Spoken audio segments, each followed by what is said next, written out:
네, 대선 이후 혼란이 이어지고 있는 미국으로 한번 가보겠습니다. 마지막으로 개표가 끝난 조지아에서도 바이든 당선인이 승리했습니다. 306대 232, 절묘하게도 4년 전 대선과 똑같은 스코어인데 승자만 바뀐 겁니다. 워싱턴에서는 밤사이 다양한 움직임이 있었습니다. 현장을 연결해서 들어보죠. 자, 최우정 특파원. 네, 워싱턴입니다. 예, 트럼프 대통령이 협조하지 않아서 이 정권 인수 작업이 쉽지 않은 모양이던데 공화당에서도 안보 관련 브리핑은 필요하다 이렇게 이야기했다면서요. 그렇습니다. 이 앞서 공화당 원로들은 이 국가 안보를 위해서 기밀 정보 공유는 꼭 필요하다 이렇게 촉구를 했습니다. 이 바이든 당선인 측도 트럼프의 비협조로 국민들이 큰 위험에 빠질 수 있다면서 당선인에 대한 정보 브리핑이 꼭 있어야 한다고 이야기를 하고 있습니다.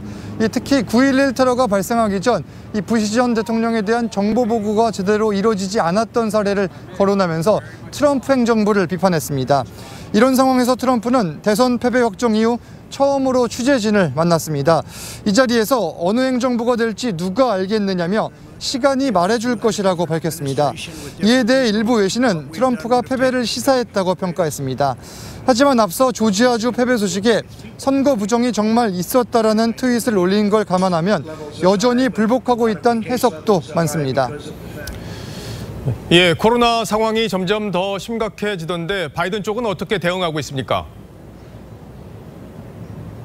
네, 일단 현재 미국 내 코로나19 상황 정말 심각합니다. 현재까지 누적 사망자 24만 명에 이르고 내년 1월 바이든이 취임할 때까지 추가로 15만 명이 더 숨질 수 있다. 이런 관측까지 나왔습니다. 자, 내년 1월 이 바이든이 취임하기 전에 지금 코로나19 대응을 최우선 과제로 삼은 상황인데 지금 연방정부 차원의 대응을 강하게 촉구를 하고 있습니다. 하지만 트럼프는 비밀경호국위원회 무더기 확진 소식에도 임기 내 봉쇄는 더 이상 없을 것이다 이런 입장입니다. 내년 4월 전 국민의 코로나 백신을 공급한다고도 밝혔습니다. 오늘 이곳 워싱턴 DC에는 이 트럼프 지지자들의 대규모 집회가 예정돼 있는데 트럼프는 이곳에 직접 들를 의향까지 내비친 상황입니다. 지금까지 워싱턴에서 전해드렸습니다.